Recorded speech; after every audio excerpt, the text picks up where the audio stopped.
Hey everybody, welcome back to Malts and Meeples. I'm Petter, and today we're continuing those pesky top 100 games of all time, 80 through 71. This is, of course, the 2025 edition. You might be wondering, how can it be the top 100 games of all time if it's new every year?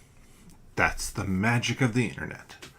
Or really, this is the top 100 games of all time as of the moment that I made this list a few weeks ago. I've already played a handful of new games.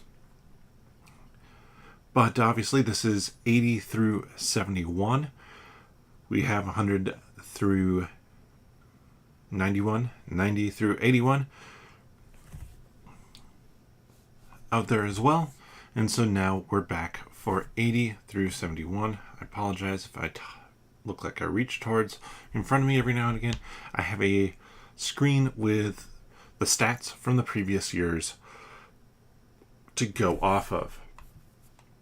Now, let's get to that number 80 on the list. Number 80 came onto the list last year as number 41. It's dropped a little bit, but that's primarily just because I haven't played it, I think. Though, who knows, maybe with more plays I'd find that the game feels similar. That is Rock Hard 1977. This is a worker placement Rockstar game designed by Jackie Fox, who was the bassist for the Runaways. And yeah, this is all about trying to go from GarageBand to the big stage and seeing who can do that best, get the most fame. I really like how it's set up and it's split over 3 different phases for your worker placement. So you have your day phase, your evening phase, and your night phase. And you have to try and balance everything, such as going to work, making money, when you're not big, playing gigs, getting your first album done, writing new songs, all sorts of things you would expect. And then you get to nighttime. Sure, you can write more songs. Maybe your work is then. But you can also just go hang out at the clubs and do set collection, basically, with some flavor of 1970s rock stardom thrown in there. So this is a game that does a good job with the mechanisms, but also does a good job of really integrating that theme of what a garage band to playing out sold out stadiums, that journey looks like. In terms of theme, of course. Number 79 here is going to be one of my spooky games, The Night Cage. The Night Cage was 92 last year and 86 the year before, so it's actually moved up a little bit. It's not one that I've played, but it's one that I really have that itch to play it again because it has been a while. So in The Night Cage, you are trapped in a labyrinth that is ever changing around you, and the only thing you have to see by is your candles, and that just lights up the areas around you in the labyrinth. The second you move away, the labyrinth changes and shifts behind you. And then there are monsters as well in the labyrinth who are going to want to eat your wax.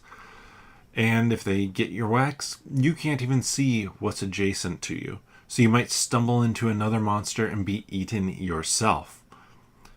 This is a cooperative game because everybody needs to basically escape. That's the objective, is everybody has to escape. And for everybody to escape, you have to find a portal. And once you find a portal, everybody has to get there with keys. But remember, you find a portal, you don't have a key yet, you walk away, that portal is gone.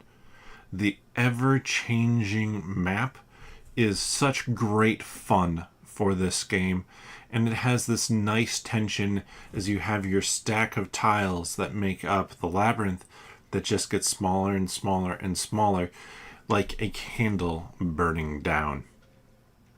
So, fun game, great theme, really works for me in terms of like a spooky game. Because, sure, how spooky can you make a game? That's questionable. But you can probably lean into that aspect like they do in the Night Cage by adding in tension and that ticking time of everything going down, running out of tiles. I need to try Subterra as well for another kind of spooky game to play. Down 38 spots from last year. This was 40 last year, 51 the year before that. And this one is just dropped because I haven't played it recently. Another kind of spooky game here at number 78. We have Cthulhu, Death May Die. I love how this game is scenario based. So you still get this story and interaction that you're playing through in the game. But it's a one-off experience, kind of like, some other games that will probably show up on the list. Cthulhu Death May Die also is just a big game with everything that's going on in it. And I really like how that works. I like how you're pushing for these different actions, trying to go insane or trying to work your way towards insane, but not completely. Because if you go completely insane, well, you're out. But if you can ride that line, just push up closer and closer, you start to unlock new abilities. And as you unlock new abilities, those make you unique and more powerful. And I really like that about the game. I also like how it's, you pick your scenario, it's kind of drag and drop your big bad in, and you can create all these different kind of combinations. Now, I haven't played the copy that I have on the shelf. I'm pointing back here because I think it's somewhere back here. But playing this at the CMON Expo here in Minneapolis, St. Paul a couple years ago was such a good time. And it was a great group of people to play it with. So while I need to get back to it, this is a game that has really just stuck with me at my number 78. 77 is going to be new to the list this year, though I actually played it for the first time 2 Gen Cons ago. 3 Gen Cons ago, I guess, at this point in time. So it would have been the 2023 Gen Con. Yeah. Captain Flip. This is a game I was like, okay, this is kind of fun. And then I played it a bunch more on BGA and I realized I like this game a lot. Captain Flip is a game where you are trying to place tiles on your ship to score points. That's what you're doing. They're in different columns. Each tile you place scores in different ways. But you always have the option before you place a tile to flip it. Once you flip it, however, you can't flip it back. So you have to make the decision, is this the right time to flip that tile, or should I wait on it? And if you do flip that tile, is it going to be something that's better? It's never going to be the same thing. So you're probably only flipping it because you think it's going to be better. And I like how that works really well. It's simple, but the scoring is fun. The different ships are fun. And there's just those few little twists. One of the things I like so much about the game is the cannoneers. Cannoneers. You have 3 cannoneers or more on your ship, you lose. Doesn't matter. They're worth 5 points each, though. So sometimes you might take a cannoneer, put you over that limit, and then really hope that you draw a monkey, because monkey's ability, it's only worth 1 point, but when you play it down, you can flip an adjacent tile to it. So there's just these little interactions that are a lot of fun in Captain Flip. A simple game, but one that works really well and is easy to teach, fun to play on BGA too. So yeah, it's just a game that I enjoy. Plus, there's a lot of different maps, and each map gives you little different scoring tweaks, bonuses, objectives, things like that to do.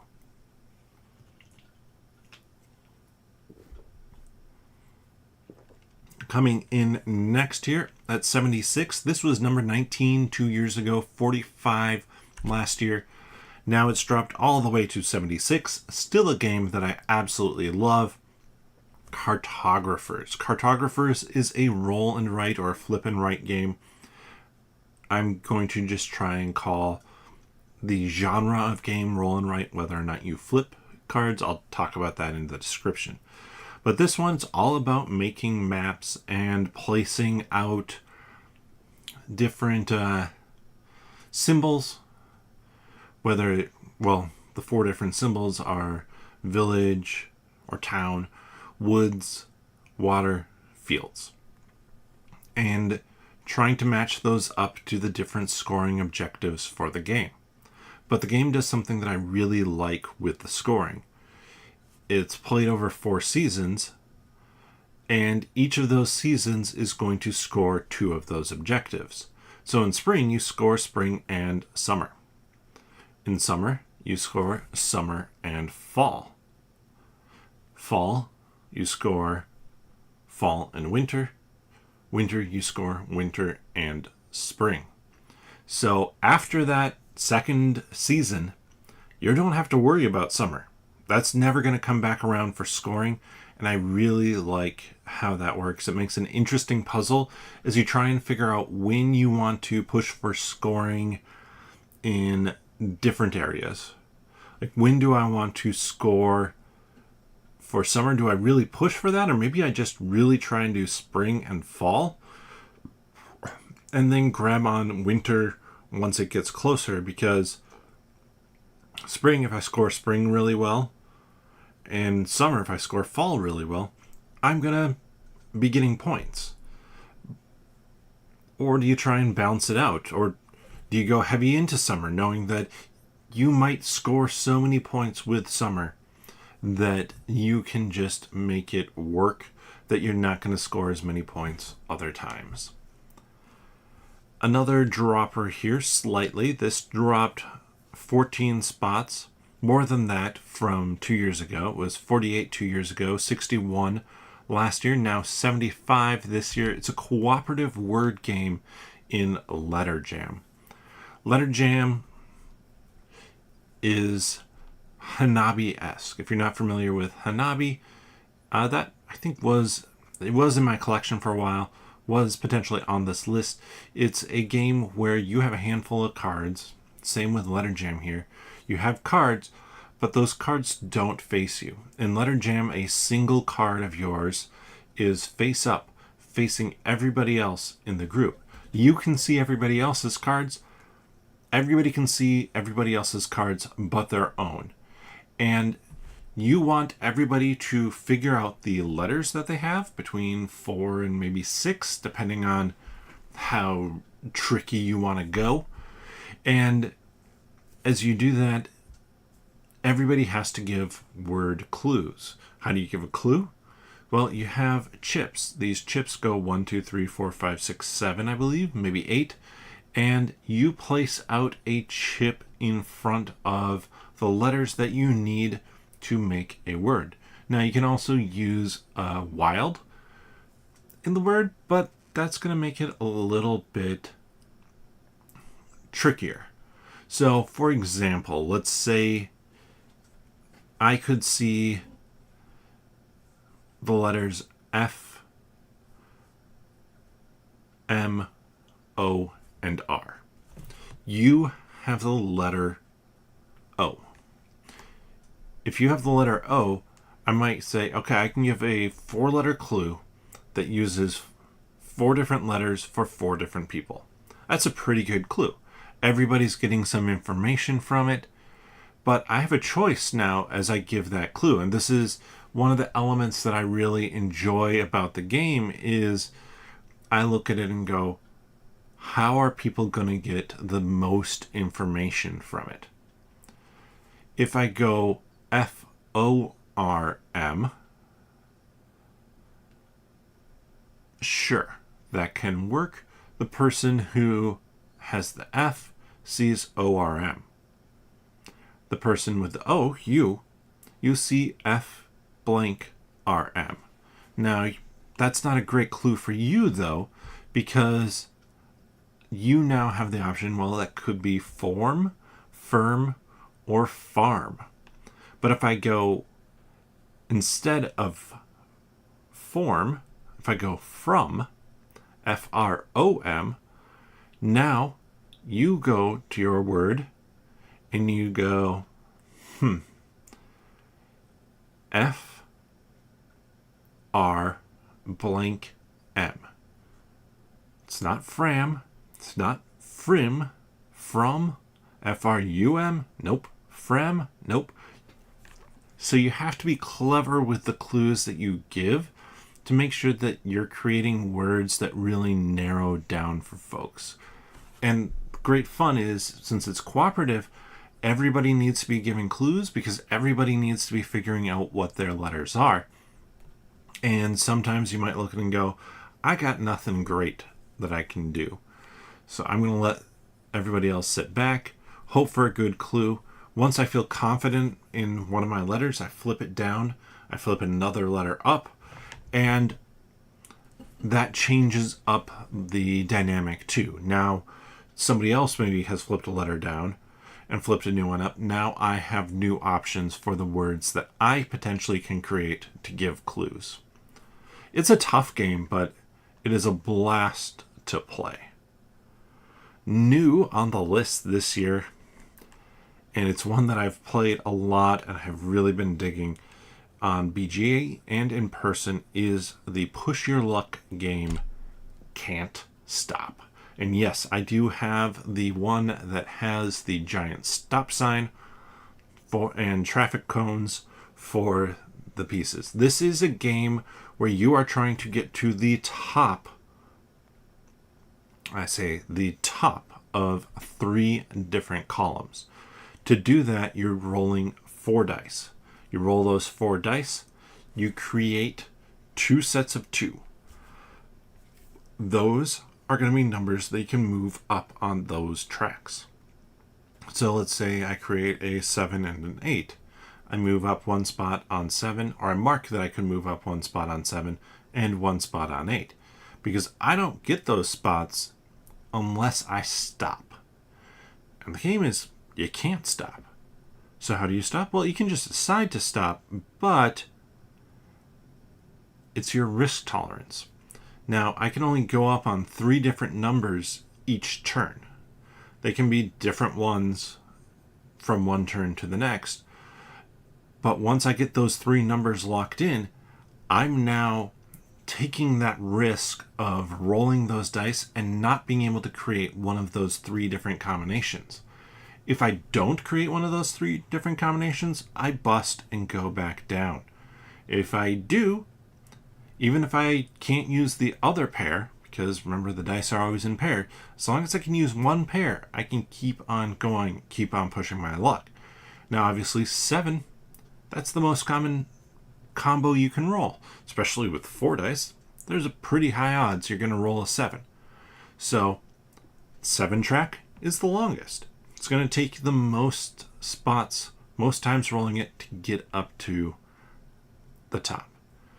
Then on the flip side, 2 and 12, the 2 extremes, they're fairly rare. So they're short tracks, only 3 spots. If you get lucky and you can move up on one of those twice, man, you're just like, no, I'm done. I'm stopping right there because I don't want to undo 2/3 of the work to start scoring or to score that column. It's simple. It's fun. It's a great game too because you always want to egg the other people on to push their luck. They're egging you on to push your luck. And you decide, like, how confident do I feel? And sometimes you're like, I feel really confident. I think that this is going to be great. And then you're looking at it and you go, okay, I have a 7, a 9, and a 5.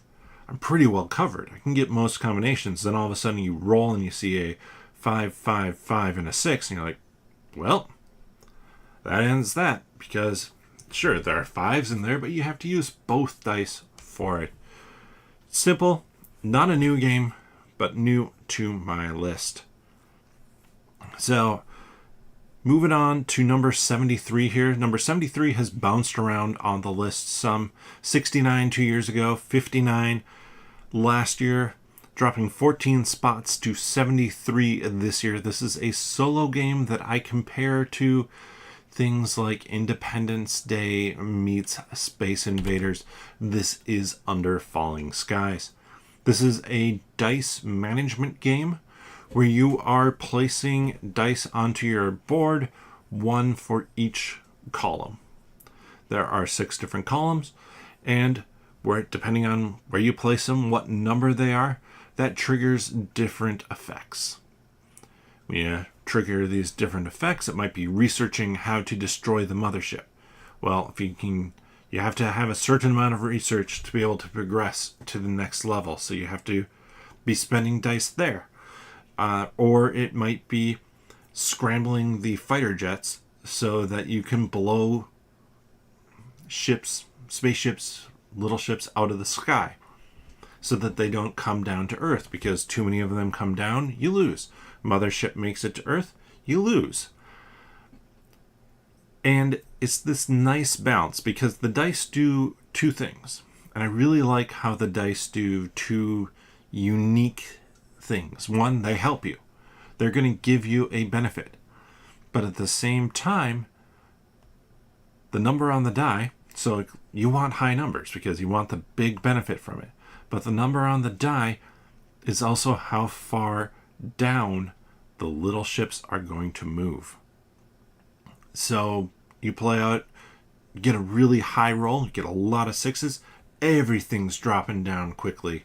So you need to balance that out and figure out ways to destroy some of the ships, things like that, to be able to mitigate the problems that you might be running into, as well as still get that research done so you can win the game. I played this once on Maltz and Meeple's YouTube. It is a blast. I definitely recommend checking out that video. It's a fairly big board, so it was a little bit tricky to film. Otherwise, I'd love to revisit it, which maybe I will at some point in time. Number 72 here, down 9 spots from 63 last year, but was 80 the year before. And honestly, I just played it a couple weeks ago. It might be higher on my list if I were to redo it again right now. This is a party game that is cooperative. This one is Letter Jam. Letter Jam is just a wonderful game in that as you play, it's so easy for people to jump in and out. Not Letter Jam, my goodness, So Clover. Wow. Already talked about Letter Jam. Another white box. So Clover is a wonderful cooperative party game. In this game, you get 4 little cards that have words on every side. They go into the center of that 4-leaf clover. That's going to give you 2 words next to each leaf. You have to write on your board words, single word, that connects those words for you. Because you're writing down those connections, everybody else is going to be taking turns, or as a group, trying to guess those connections. That seems relatively easy, except then all of a sudden you get some words like shadow and butterfly. What do you put down for shadow and butterfly? What connects those two? Turns out the correct word to put down for that is moth. That worked very well. And the people at the table really like the idea that a moth is just a shadow butterfly. But I mean, that has to work for your group. And sometimes you're just like, there is no good connection.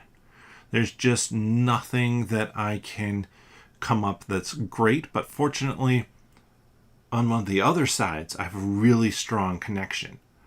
So if they can get those two, yeah, I need on the top here to connect these two words. But if we got the one connected over here, like super solidly, maybe I focus in on connecting this one word. Just getting people to guess that one, because that's going to make it a little bit simpler for me. There's a little bit of strategy that goes into that. Then, of course, the game messes with you.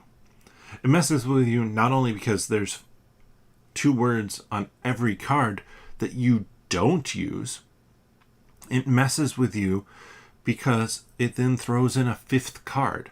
So as the players, everybody else is trying to figure out what goes where, all of a sudden, maybe a great clue you had doesn't work anymore because there's a better one that showed up on the random card.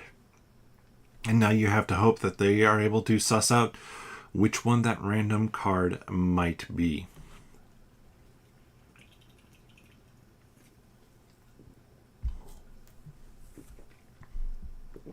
Now, we are going to hit number 71 on the list. And 71 is new to the list this year. I want to say I picked it up just over a year ago. I don't remember precisely when.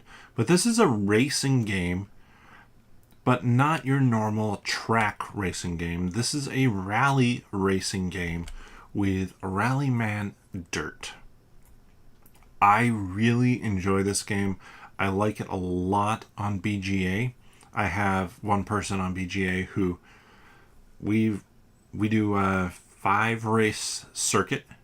So basically, you're looking for the best time after 5 races, total time, to figure out the winner. And we just, when one race finishes, we propose a rematch, and we go again. Tracks might be different, but let's discuss how this one works, because it is a little bit unique for a racing game. Because it is a rally race, you're racing across kind of dirt rally roads. Best way to put it. You are just shooting for the best time you can get. How do you do that? Well, you play out dice. You play out dice that map out the route you want to take on the track. There are corners. Corners tell you you have to use this number or lower. So I might hit a corner. I could go around it in gear 2. Or I could drift around it. It's a couple extra spaces, but I could stick in gear 3. Because the higher the gear you're in, the less time you're adding. Because every time you plot out your course and you go that distance, we'll talk about why you might not go that distance here in a second, you take a card that has that gear on it, and that's going to give you a certain amount of time.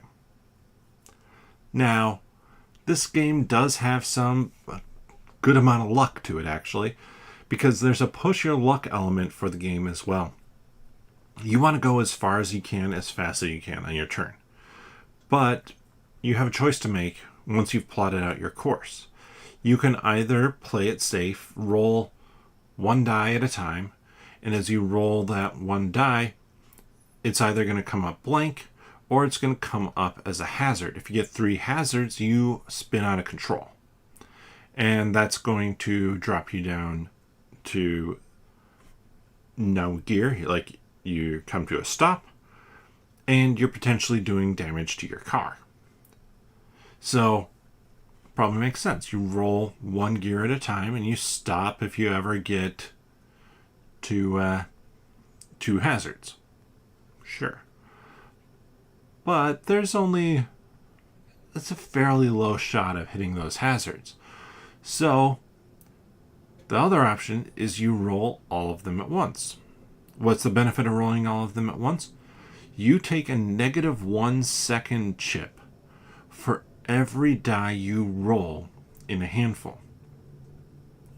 So if I plot out, say, gear 4 plus 2 coasting dice, you have coasting dice, I roll all of them and I don't crash, -6 seconds. So gear 4, let's say, is pretty sure it's 20 seconds. That's how much it adds to your time. But I rolled 6 dice, so that 20 seconds is actually 14 seconds because I was going pedal to the metal as much as you can in 4th gear. If I was in 6th gear and I had rolled 6 dice, 6th gear gives me an extra 10 seconds. And I would still subtract 6 seconds from it because I rolled them all at once. Now, say you do crash, though, then you're drawing chips out of a bag, and those chips tell you certain things. They tell you things like, oh, it's fine. Or you lose a gear. Or you lose a coast die. Or you lose the ability to slam on the brakes. And the game does another couple interesting things that I just really want to touch on briefly here because I think they're some of what make this such a unique racing game. Is, again, it's a rally race, so it's not a track. Well, it is a track, but it's not like an oval. This is a dirt kind of route that has been planned out. If you are the first player or you're in the lead, so in future races, say you do a circuit of 5 races, whoever has the fastest time after that first race is the leader into the next race. You don't know the track as well. Everybody else has spotters out on the track. They're radioing back in information to the team. You're the first one on that track. So your coasting dice have a better chance of failing. If you're behind, your coasting dice have less of a chance of failing. So I really like how it's kind of a catch-up mechanism. Still, you get behind, you might need to push your luck because when you do crash, you are drawing, like I said, from a bag, but also your time becomes 1 minute, no matter what gear you're in. And if you crash in 6th gear, you're going to be potentially drawing a number of chips out of the bag, and you can lose a bunch of different things. It just works well. It's fun. There's some wonkiness if you're playing 3 players. For example, if you're playing a 3-player game, because every car is on the track kind of at their own time, I take 2 turns as the first player, then the second player takes a turn. Then I take a turn as the first player, then the second player takes the turn, then the third player takes their first turn to move down the track. Basically, you're spacing out the cars so you're not racing side by side. It works well, it's very thematic, but a little bit wonky to get that rule in your head. Let's do a quick recap, though, here as we've hit number 71. Starting back again with number 80 and just run through them real quickly. At number 80, we have Rock Hard 1977, worker placement game about being a rock star.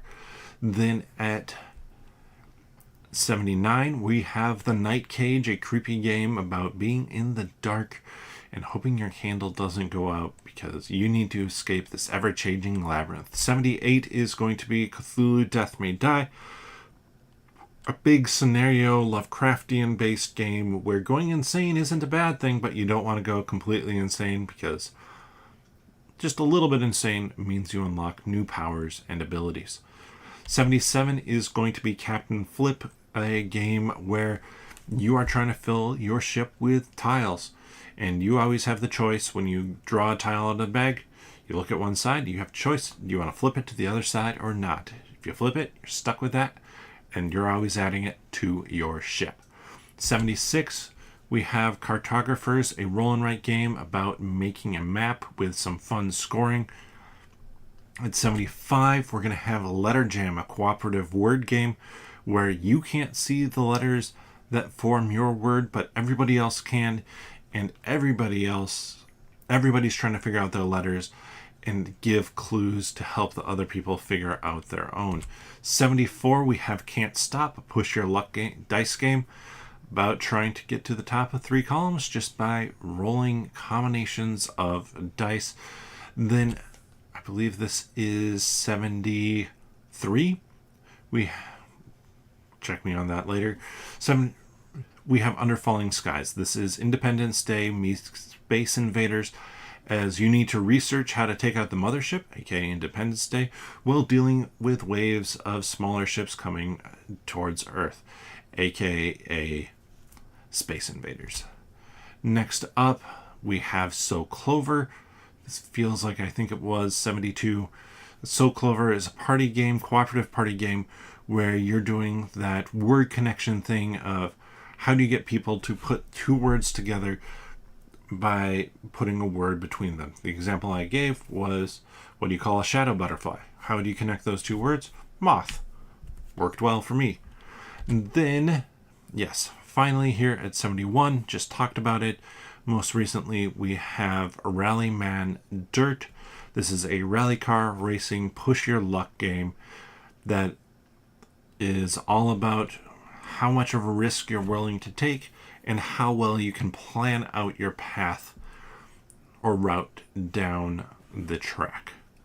But there we have it. We have 80 through 71 completed.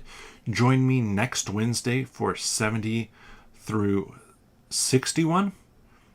And we're getting close to the halfway point at that point. As well as then check out the other videos here on the Malts and Meeples YouTube channel. On Mondays, I have been playing through Legendary Kingdoms. That's kind of a solo choose-your-own-adventure. Well, not necessarily solo, but a choose-your-own-adventure RPG type book that works for solo. And then on Fridays, my wife and I are playing through Baldur's Gate 3. You can also check out the written version of these top 100s. I put them out the following day, so this chunk will come up tomorrow over on nerdologists.com, as well as check out other board game reviews, things like that over there. And finally, I have a podcast, not board game related, Marvel movie, TV show related, things like that. We're going to be covering Marvel's Zombies this upcoming week on the 10-Minute Marvel podcast. You can find that here on YouTube or wherever you get your friendly neighborhood podcasts from. Thank you so much for watching. Thank you so much for joining. If you enjoy this content, please give the video a thumbs up. Let me know down in the comment section below what is your favorite game from this list or one that you would really like to try. But with that, bottoms up.